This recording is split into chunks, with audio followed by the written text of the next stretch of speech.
concentration and torsional forces during an earthquake. For the elevation irregularities in building elevation such as setback, re-entrant corners, or soft stories. It can cause torsional forces and uneven stress distribution during earthquake. And for the structural damage mechanism, we have shear, failure, bending, and overturn. So we have to differentiate the three. For the shear failure, when lateral earthquake forces exceed the shear strength of structural elements, they crack or break diagonally. So the magic word is it cracks diagonally. For bending, seismic forces can cause beam and columns to bend excessively, leading to deformation, cracks, and potential buckling. Anong pinagkaiba niya sa overturning? Almost parang kung iisipin natin magkaparehas. Pero for overturning, your structure has a tendency to overturn or to topple over or parang to trip over. Ano? Kaya pag sinabi, magkaiba yung bending sa overturning. Although sometimes yung may mga term tayo sa mechanics na overturning moment. Iba pa itong overturning with respect to earthquake. So when you have a weak foundation, this will cause your structure to topple or to overturn. Okay? For the interaction between structural and non-structural elements, paano natin to i-differentiate? Structural elements like column, beams, and walls, or if we use load carrying wall system, or pwede natin din isama dyan yung slab. And for the non-structural elements like ceiling partition, cuddling furniture, etc. It plays a role in earthquake performance. It is important to consider the interaction between them. Non-structural elements can become dislodged or collapse during earthquake, posing hazard to occupants and potentially damaging structural components. So, earthquake engineering design should consider anchoring and bracing non-structural elements to prevent such failure. For the horizontal seismic isolation, this is a base isolation technique used in earthquake engineering to reduce the transmission of ground shaking to building structure.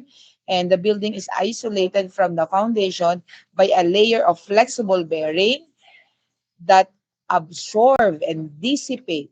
The magic word is absorb and dissipate the energy of seismic wave.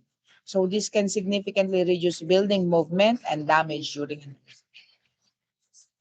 For uh, number 19 to 20, seismic response and regular and irregular structure. So for regular structure, a regular structure experiences more uniform ground motion transfer throughout the building. Seismic wave cause the entire structure to vibrate in predictable manner, minimizing stress concentration and torsional effects. So you can sketch a simple rectangular building with arrow representing the ground shaking motion affecting the entire structure of the same direction.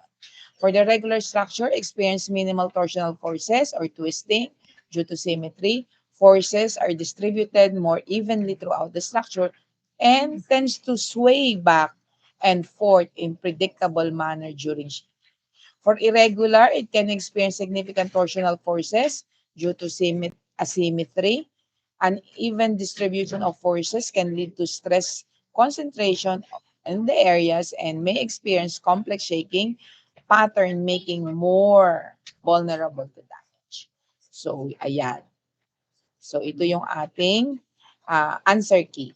Now, before we move to the next chapter, starting today and the following week, lalo na next week tayo ay face-to-face. Kim, pakisabi na lang ito kay Donna since hindi na sila nagklase kanina. You have to bring your NSCP, especially chapter 2, yung ating earthquake analysis. Okay? So, kailangan may kanya-kanya na kayong copy. Okay? So, dapat print out. Hindi ko naman pinadadala yung buong NSCP. But at least yung chop lang. Paki-print, pakilagay sa folder. Okay? Lalo na yung mga map, have a clear copy. Alam ko yung mga bumili ng NSCP na second printing, medyo malabo yun. So, maghanap kayo sa library ng mismong NSCP, pwede niyong picturean and paki-print. But make sure na pag tayo ay nag-print, malinaw din yung scale. Kasi yung scale na yon gagamitin natin. Okay? So, tuturuan ko rin kayo paano mag-apply ng scale. So, let me try to share. Let me check. Wait lang ha. May mga pinasend ako sa GC.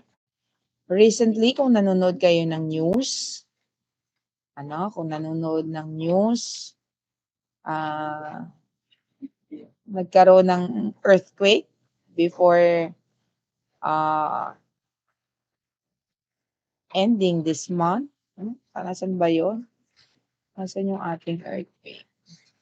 Medyo madami yan and we're not that sure kung ganyan ba talaga ka. Teka lang ha, akin lang ibubuksan. Wait lang.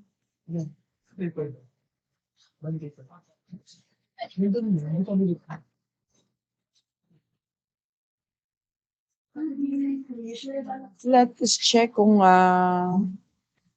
let me share this one. Window. Share. Okay.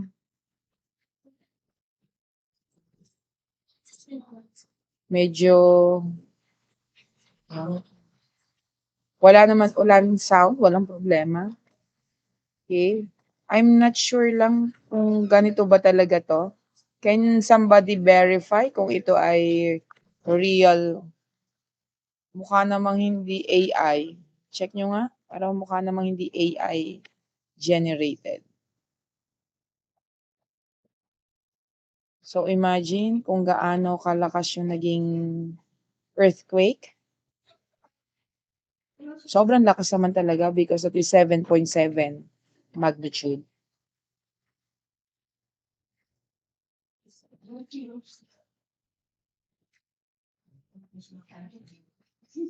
Okay. And check natin yung iba pang galing sa ating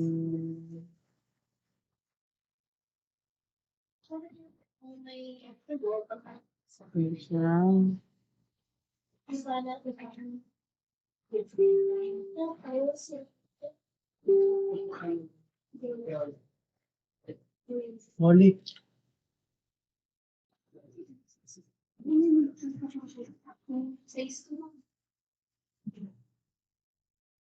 Okay. So, napapanood nyo naman siguro to pag active kayo sa Facebook. So, 99% of the buildings did not collapse. Okay. Bakit daw? Tingnan nyo to.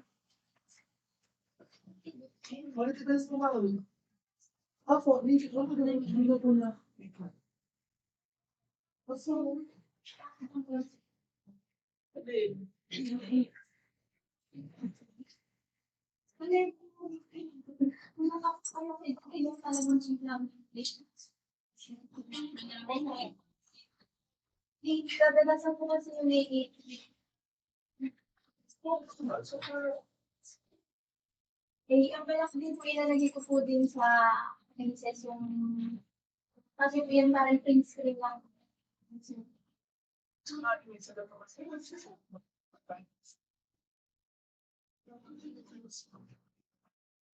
Ay, ganun naman po. Sino? Okay lang po kayang ano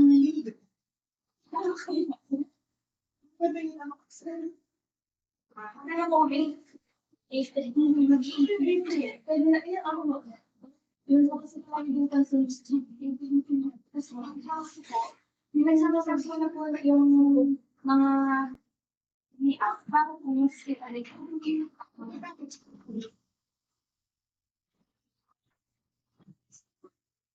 Meron mo Ang ginawa ko po din include ko kasi yung sulitin lang. Okay, so I will stop from here. Let me go back to your... Okay, class. So, kung mapapansin nyo, napakalakas nung naging earthquake. And if you have been to Bangkok, makikita ninyo na magaganda yung building nila.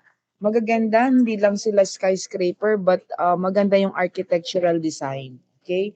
And most of the hotels talaga have swimming pool at the top floor. Okay? Kasi yun yung medyo mabenta sa mga hotels. And napansin ninyo, yung mga tall buildings, kung paano sila nag-sway. Ano? Pati yung mga nag-share sa Facebook ng experiences nila sa hotel nila during the earthquake. Okay? So this happened a few days ago during noon time. So mapapansin ninyo kung gaano kahalaga yung proper engineering design. Okay? Sinasabi kasi sa mga news na sa Bangkok daw kasi very strict, one of the strictest uh, building officials, wherein according to the news, 1.5 years bago nila ma-release yung isang yung approval or yung building permit ng isang structure. Binubusisi nila yung blueprint and naka-public account yan. So anybody can scrutinize kung paano din-design. So nakakatakot dito sa atin sa Pilipinas wherein hindi bumabagyo, bumabagsak yung tulay. Hindi lumilindol, bumabagsak yung tulay. Dinaanan lang ng sasakyan, bumagsak yung tulay. So nakakatakot. If ever magkaroon tayo ng 7.7 magnitude earthquake, what will happen? Especially to Metro Manila. But I hope as civil engineers, as future structural engineers, please abide kung ano yung tinuturo sa atin, yung engineering principles, yung ating pagsunod sa code. Dapat maging tayo, maging critical at maging sumunod with integrity. Though nobody is watching, nobody is checking, gagawin para natin what is right and what is correct because that is our duty. Okay? That is our, what is called, lang ha? Sorry lang pa. Basta ako hindi medyo mag-o-open ng camera because I'm here inside the faculty room, kaya hindi ako mag-o-open kasi baka biglang may lumusot. Okay, let me now discuss, since starting today and the days after, we will discuss the code and how to implement the code in our structural analysis. Okay, paano natin siya implement? So, kailangan pag nag-face-to-face tayo, you will have an activity, definitely next week. Kailangan magdala ng NSCP and I will send you kung ano yung mga gagawin next time. So, it is a privilege na meron kayong ngayon. May meeting kayo compared to sa first. Okay, tapos na pati ka lang ha, wait lang. Mag-turn off lang ako. Wait lang ha, class. Kaya uwi. Sa kabalat yan. Pero, lakas ng mind ako. Okay, let us discuss. Let me share my screen. Nagkulang lang tayo ng oras, so bibilisan ko ng konti ang discussion.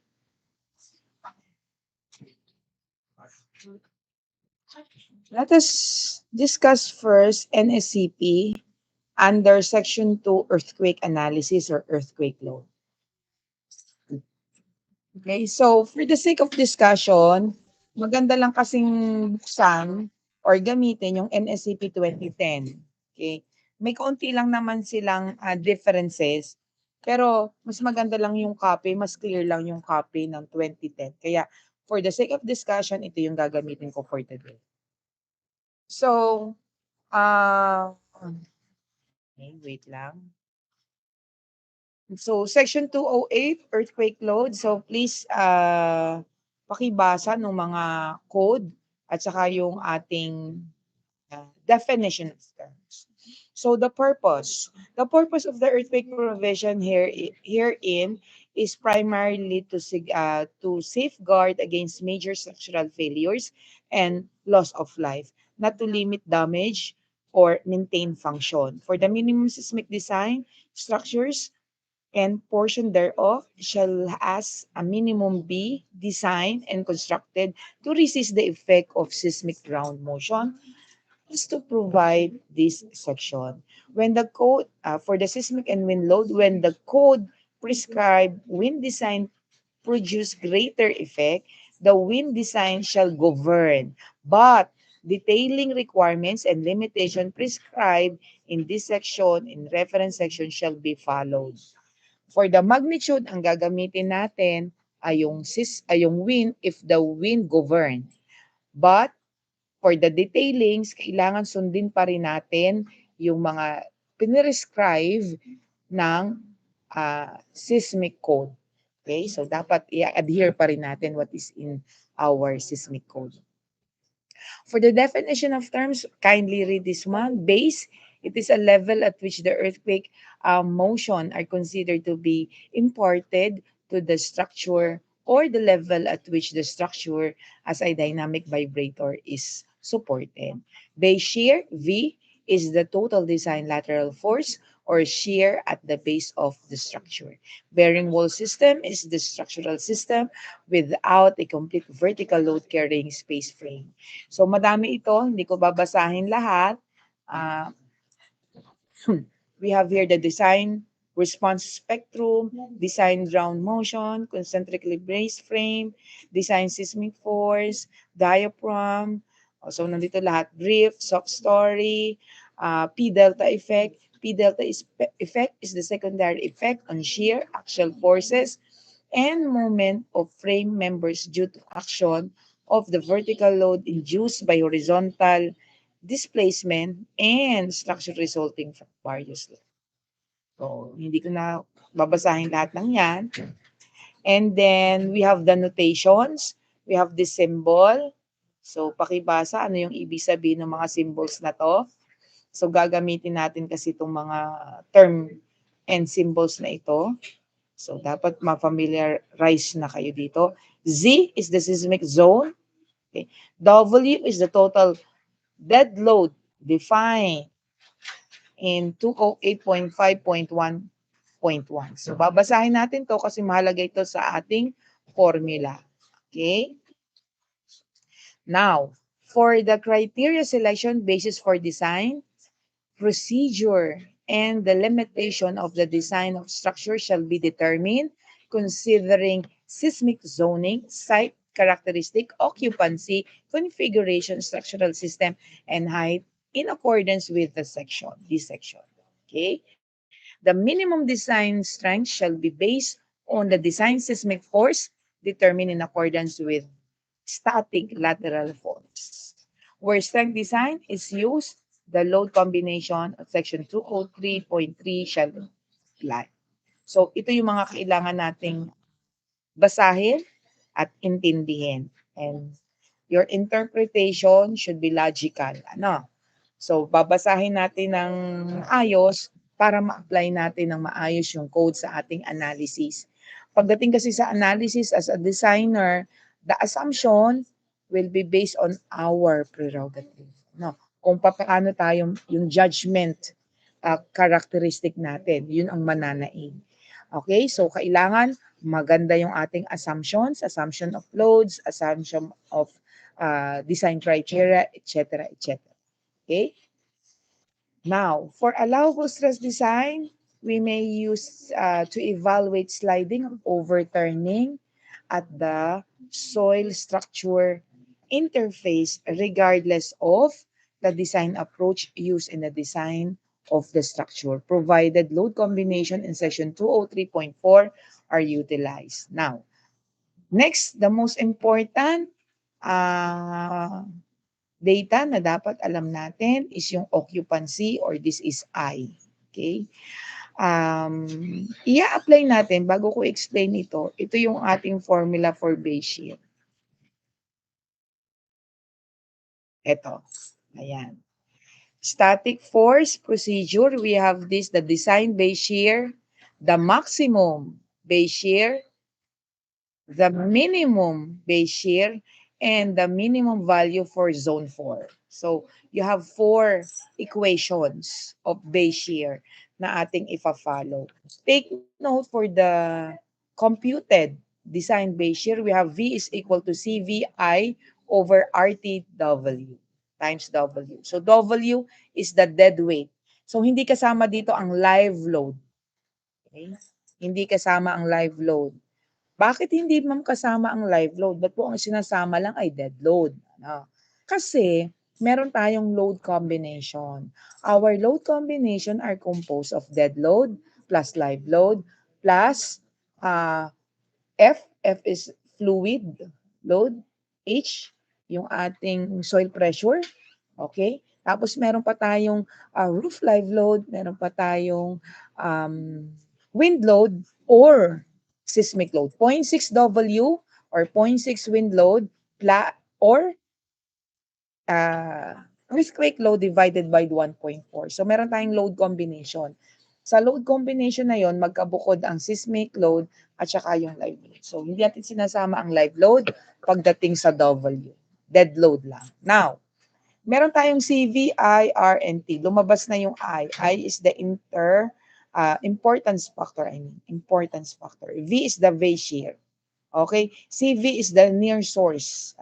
Ito yung ating near source constant. R, depende kung ano yung response spectrum ng ating structure. And T is yung ating, time. Okay? So, mamaya natin i-discuss yung value ng T. Okay? Depende ito kung ano yung material. Okay? So, this is a structural period, T. Okay? So, puntahan muna natin yung ibang mga data na kailangan nating ma-familiarize. Okay? So, alamin muna natin yung importance factor. Wala dito yung definition ng importance factor, pero you go to section 208 and, hindi pala, table 103-1. Pumunta kayo dun sa chapter 1. Ito ay chapter 2, kaya nasa 208 tayo. Pero balikan ninyo yung 103, table 103-1 ng NSCP, makikita ninyo kung ano yung mga criteria for the occupancy. Ito lang naman para mas malinaw, occupancy category. You have category 1, 2, 3, 4, 5. Okay? Yung ating category 3, 4, 5, mapapansin nyo lahat ay 1. Bakit dalawa ito? Ito yung ating main member or structural member, and IP is the non-structural members. So pag nag-design tayo ng non-structural members, ito yung ating gagamitin. Kapag naman structural members, hindi ni-design, so dito lang tayo kukuha ng value. Okay?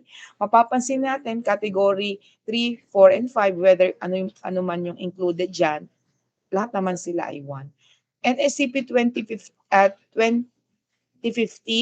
nag-iba na yung value nito. Medyo tumaas na. Essential, paki-check kung 1.6 or 2. Parang 2 na yan. Tapos, category 2 ay 1.6. Paki-check. At yung category 3 ay 1.25. Paki-check kung tama yung sinabi. Paki-check sa 2015. Okay? So, yun lang naman ang babaguhin nyo dito. Now, I will differentiate category 1 to 5. Ang category 1, occupancy, ito, just understand kung ano yung ano yung essential facilities. Essential facilities, during calamity, during disaster, sila yung structure na dapat nakatayo pa rin. Ano yon? Government agencies, municipal hall, government buildings, Malacanang, diba? Ganyan. And hospital, government hospitals, government na public schools. Bakit public schools at hindi kasama ang private? Kasi yung private, hindi natin pwedeng gamitin na evacuation center. Only if the private owner allow. So technically, yung lahat ng government schools or public schools, we will utilize as a temporary facilities or evacuation center. So kailangan nakatayo pa rin. Government hospitals, syempre, importante. So dapat yung mga structures na kailangan natin during calamities, nakatayo pa rin. Sila yung may pinakamalaking value ng I. Kasama na rin dyan yung mga communication towers, or kung ano pang naiisip nating mga security building or security for security purposes buildings yan, kailangan nakatayo pa rin siya. When we say hazardous, pag hazardous naman class, ito yung with its name, pag hazard, magkakos ng hazard, chemical plants, okay, industrial plants, or mga electrical plants na may cause explosion, may cause chemical leak na pwedeng magkaroon ng magbigay ng hazard sa community. So lahat yan kasama sa hazardous. Now, ano yung special? Yung special, let me say, meron din siyang definition, pwede yung hospital buildings, whether government or private, na ang occupant niya ay 2,000 and above. Or school buildings, private school buildings, na ang occupants is more than 2,000. So yun ang mga sinasama natin sa special. So maraming list na nakalagay doon. Yung standard, pinakamadaling tandaan. Pag hindi siya kabilang sa 1, 2, and 3, standard. Okay, standard siya. Ano naman yung miscellaneous? That are accessories. Towers, billboards, water tank, etc. So, pasok siya sa miscellaneous structure. Okay? Next, soil profile. For the soil profile, we have SA, SB, SC, SD, SE, and SF. Okay? Para lang malinawan kayo dyan, when we go here, SA, SB, SE, SD, SF, ito, SA is the hardest, SE is the softest. Ano naman yung SF? Soil requiring site-specific evaluation. So yung hindi pumasok sa category A to F, papasok siya as SF. Okay? And nakalagay sa code natin, pag pumasok siya sa SF, papasok agad siya sa dynamic. Okay? Hindi lang siya static, magiging dynamic ang ating analysis. Okay? So mapapansin natin yung soil type natin dyan, soil vulnerable to potential failure or collapse under seismic loading, such as liquefiable soil, quick and highly sensitive clay, and collapsible, weakly cemented soil.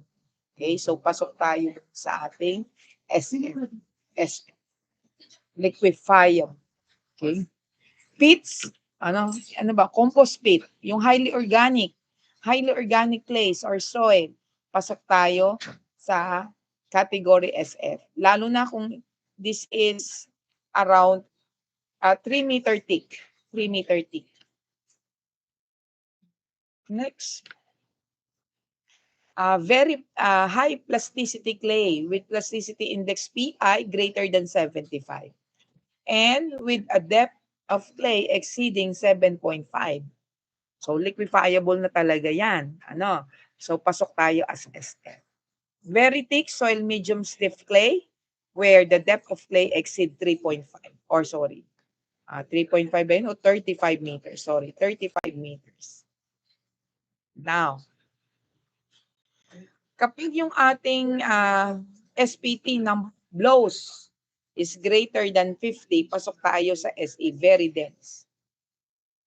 Pero paano magiging SB at SA? Depende kung ano yung ating shear wave velocity. Greater than 1,500, hard rock or SE. Between 750 to 1,500, SB. Okay? Kapag naman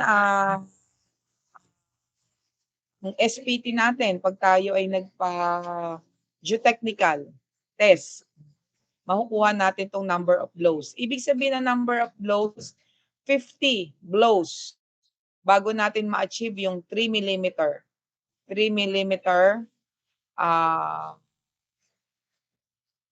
sorry, 300 millimeter penetration. Okay? 300 millimeter penetration. Okay? Between 15 to 50 SD. At kapag naman less than 15, lumubog na agad tayo ng 300 millimeters, pasok agad tayo sa soft soil profile. Okay? So, ganyan yung pag-interpret niyan. And then, seismic hazard characteristic. Okay, basa niyan. Next is seismic zone. So, we have zone 2 and zone 4. Para mo makita kung ano yung zone 2 and zone 4, ito yon. Okay?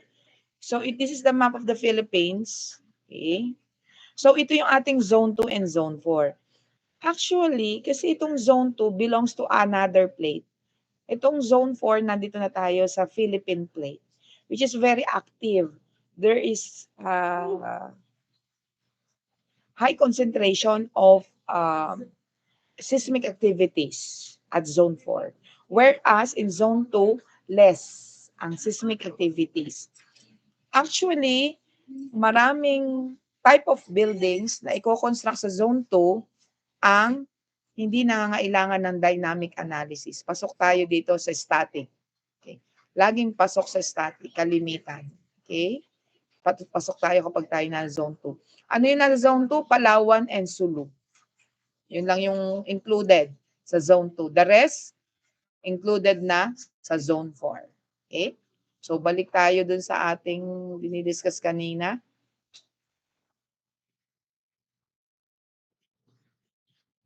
Mas madami kasi yung NSCP 2015. Kaya hindi ko ginamit dito. Okay? So, for zone 2,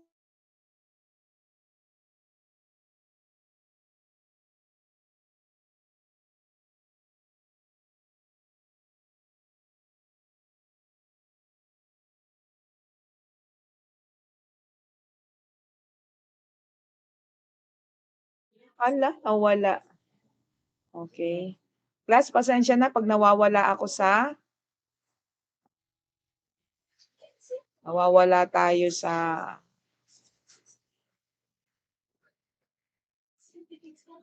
naririnig ba ako? Naririnig? Medyo bumibitaw yung ating internet.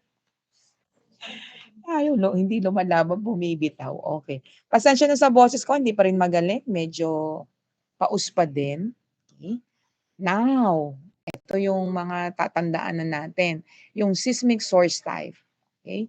So meron tayong dalawang symbol na nakita sa formula, Ca and Cv. Paano siya mag-iiba? Okay? Kuhanin natin yung seismic source type muna. Sa seismic source type, we have source type A, B, and C. Seismic source type A, ito yung may pinaka-active na earthquake or seismic activity compared to B and C. Para madali yung matanda nito, we will go to table 208-6.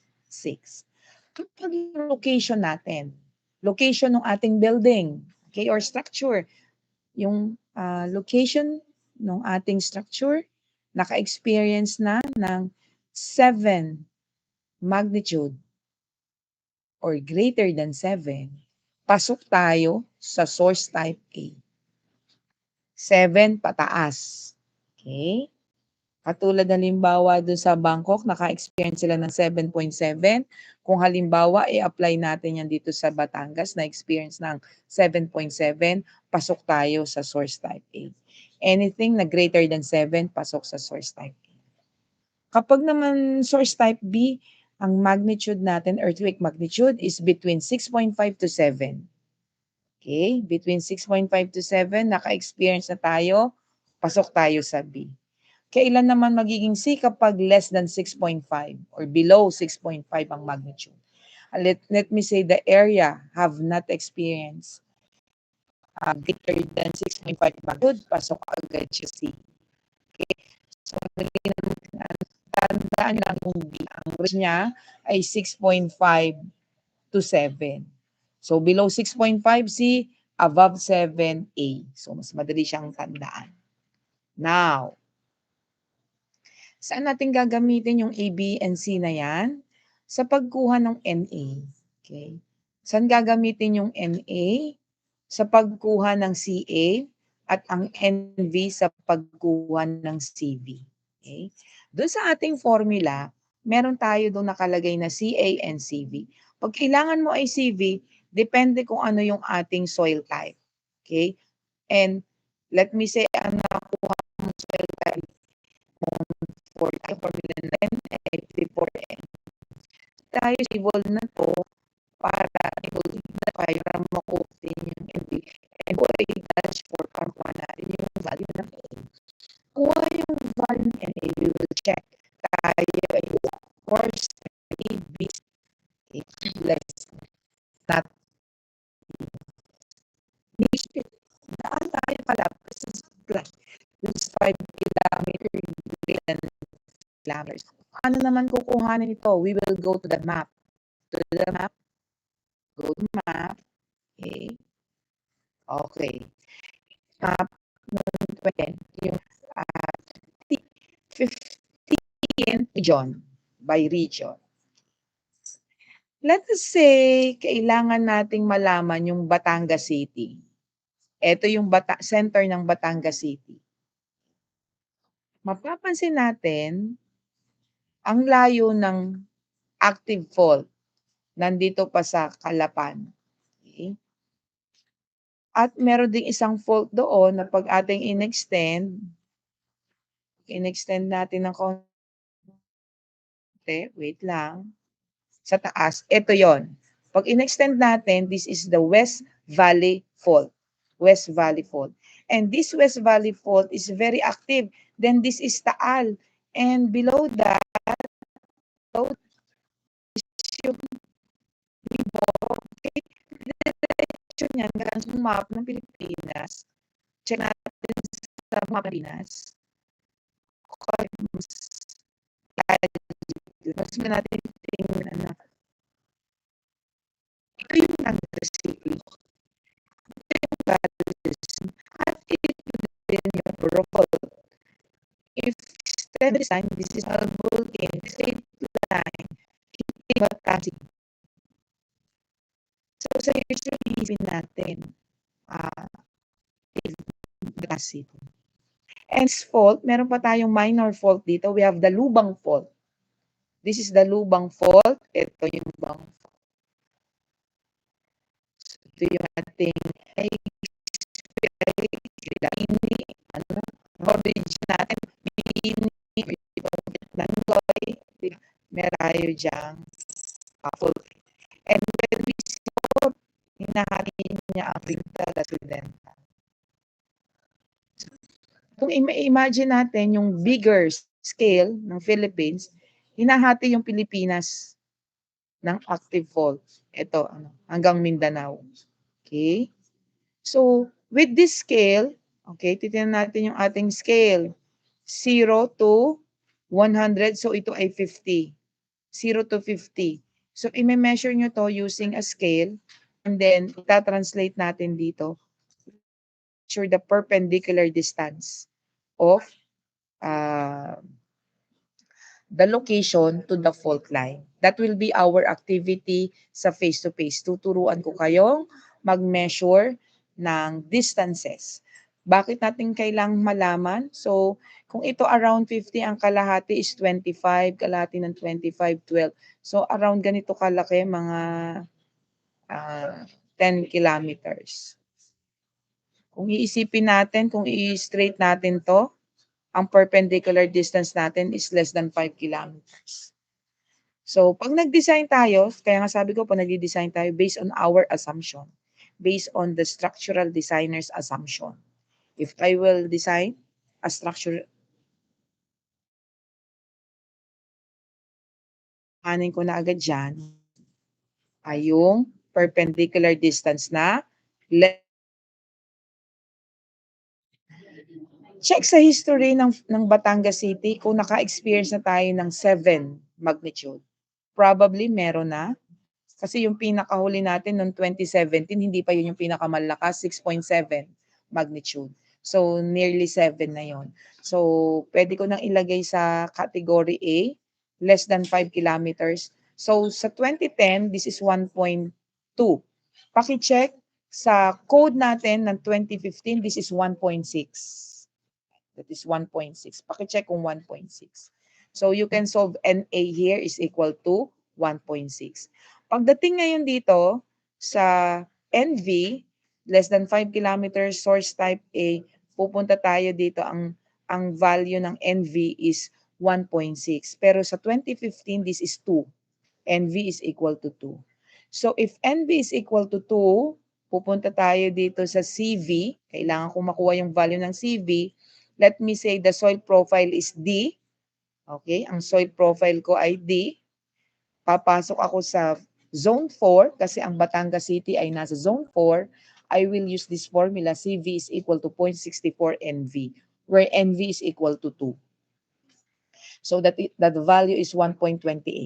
Okay, the value of CV is 1.28. Next, so that is how you get CV and CA. Next, okay, regular and irregular structure. Bakit naman mahalaga, class, malaman if we have a regular structure or irregular structure? Bago ko i-discuss what is regular and what is irregular, although na-discuss natin before, ito yung mga condition or category para malaman natin kung pasok tayo sa irregularity. Para alamin muna natin saan natin siya gagamitin. This section 208.4.8.2 static and 208.4.8.3 dynamic analysis. Alin yung pipiliin? Saan tayo papasok? Take note of this. The static lateral force procedure under section 208.5 may be used for the following structure. Number 1, all structures, regular or irregular in occupancy, category 4, 5, at seismic zone 2. Pag nasa Palawan, nasa Sulu, pasok agad tayo sa occupancy.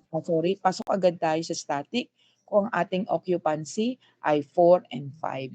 Standard and miscellaneous. Standard occupancy, miscellaneous activity, lahat na ng structure, regular or irregular, pasok agad sa static analysis. Next. Wait lang ha.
Okay, class, pasensya na.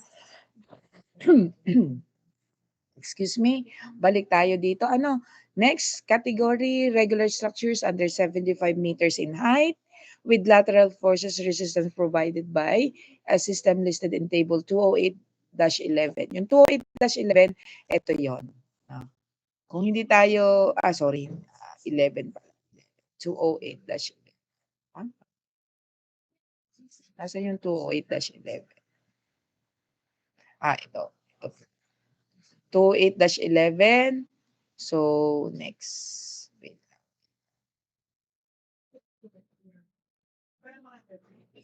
Okay, so kaya ako na babalikan yan. Isa-isahin natin yan bago matapos yung ating time. Wait lang ha. Next.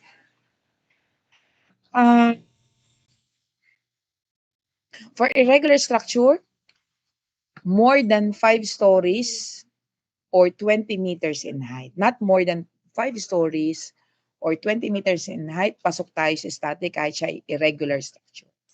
Structures having flexible upper portion, supported on a rigid lower portion, pasok din tayo sa, babasahin lang natin ito, ng stiffness of the lower portion is at least 10 times the average story stiffness of the upper portion. Okay? Next, for the dynamic, syempre yung pag hindi natin na-satisfy yung sa static, papasok tayo sa dynamic, which are structures 75 meters or more in height. Okay, pasok tayo sa dynamic. Structures having stiffness, weight, geometry, vertical regularity type 1, 2, and 3, defined in table 208-9, or structures having irregularities not described in 208-9 or 208-10, except permitted in section 208.5.4. And structures over 5 stories or more than 20 meters in height, under zone 4, pasok tayo sa dynamic. Okay? At kapag ang ating soil profile ISF, okay, or liquefiable soil, pasok tayo sa dynamic.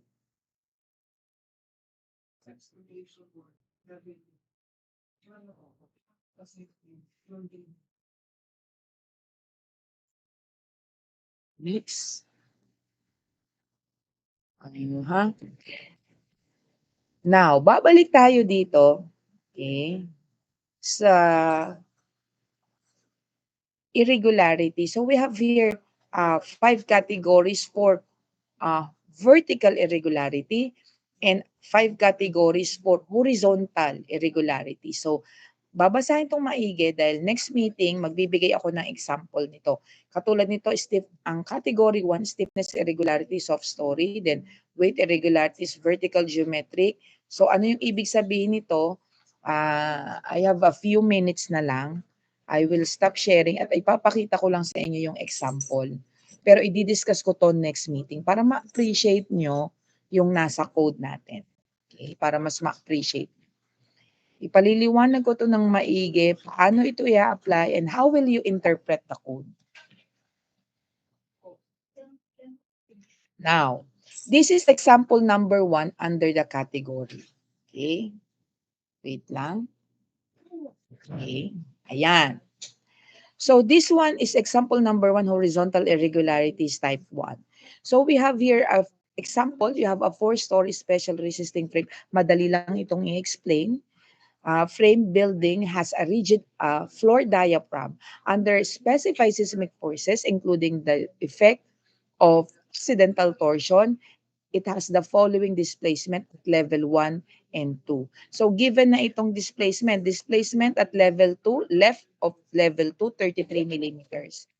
Right of level 2, 48.5 millimeters, which is ito yun sa level 2 sa left, level 2 sa right. Level 1 sa left, 25 millimeters, level 2, level 1 to the right is 30.5. So ito yun, 25 and 30.5. Yung 33 ay dito. Pasensya na. Okay. Tingnan nga natin kung aking may isiksik. Pwede naman pala. Oh. Lagay lang natin to sa send back. Hindi pa. Ando ko lang. Sige, mamaya ko na yung babaguhin. So, determine if type 1 torsional irregularity and compute the torsional. Okay? So, para masagutan natin, torsional irregularity, nakalagay dun sa ating pinakitang table kanina, 208-9, ay, ano ba to horizontal? Horizontal. So, 208-10. Okay? Torsional irregularity shall be considered to exist when the maximum story drift computed including accidental torsion at one end of the structure transverse to the axis is more than 1.2 times the average of the story drift of the two end of the structure. So ito yung nakalagay sa code. Paano siya ngayon i-apply? From this example, determine if type 1. So referring to the above figure showing displacement delta due to prescribed lateral forces, the irregularity check is defined in terms of story drift delta dx. So dx minus yung floor below. Floor na pinag-uusapan natin minus the floor below. At the end, right and left of the structure, right end and left end. So the torsional irregularity exists at level x when delta max is equal to delta to the right of x is greater than yung ating displacement sa level na yon, ano, okay? Pinag-uusapan muna natin ay right minus the level below, okay? Divided by 2. Okay? So in this case, this is equivalent to 1.2 times the average. Alamin natin yung delta at level 1 and yung sa left and right. Kuhanin natin yung sa level 2 ng left and right. So, yung change in the displacement sa left of 2, level 2, left minus yung level 1. Sa left ng level 2 minus sa left ng level 1. Left ng level 2 is 33 minus left ng level 1 is 25. What is 33 minus 25? That is the change in the displacement. Okay? Which is ito yon. Madali lang tandaan. And the change in the displacement at the right of level 2 is equal to the displacement to the right of level 2 minus the level below, which is 48.5 minus 30.5. That is the change in the displacement to the right of level 2, which is 48.5 minus 30. So, nakuha natin ng 18. Kuhanin natin yung average ng 8 and 18 divided by 2.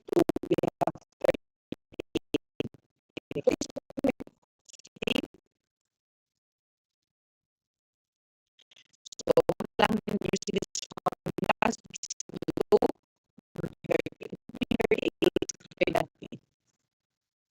That's bigger than 2.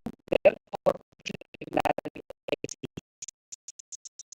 so if and be considered when the diaphragm are not flexible, torsion or reaction because considered exist when maximum solid depth computed including the torsion with one end transverse axis is more than 1.2 of the average of the story drift.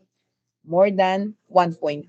Since ang nakuha natin is 1.38 greater than 1.2, then na prove natin na nag-exist yung torsional irregularity. Okay, so gano'n lang naman kadali. At least meron tayong example how to implement the code. So next, compute the torsional amplification factor AX at level 3. Ano naman natin kukuhanin yon?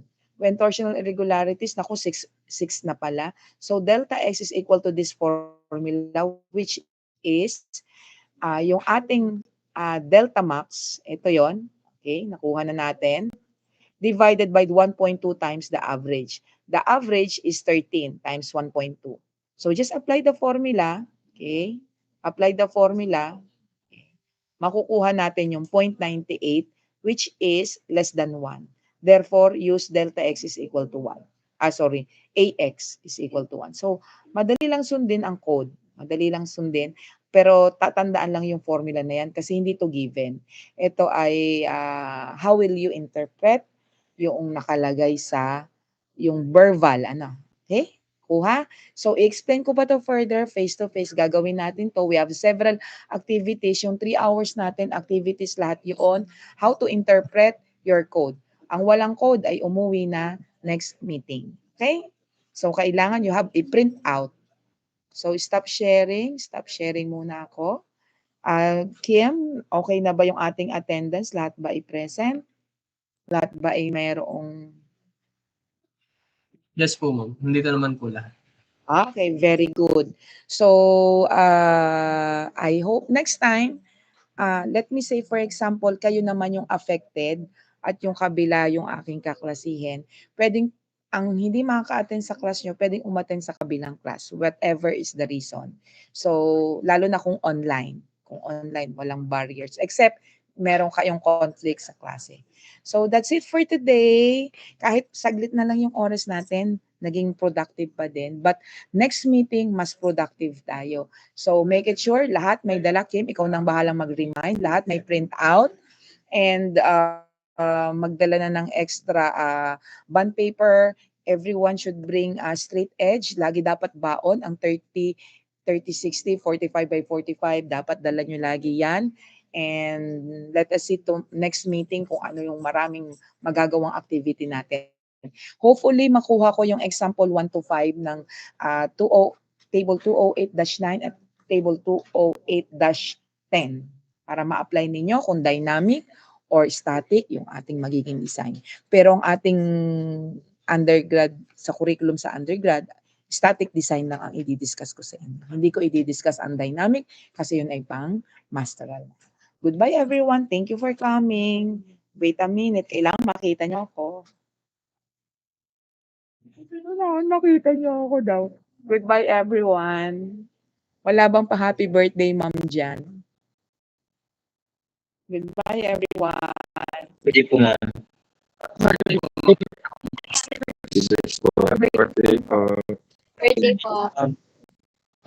Hindi po. Yun yan. Siguradong hindi ko kalimutan. Happy birthday pa. So, may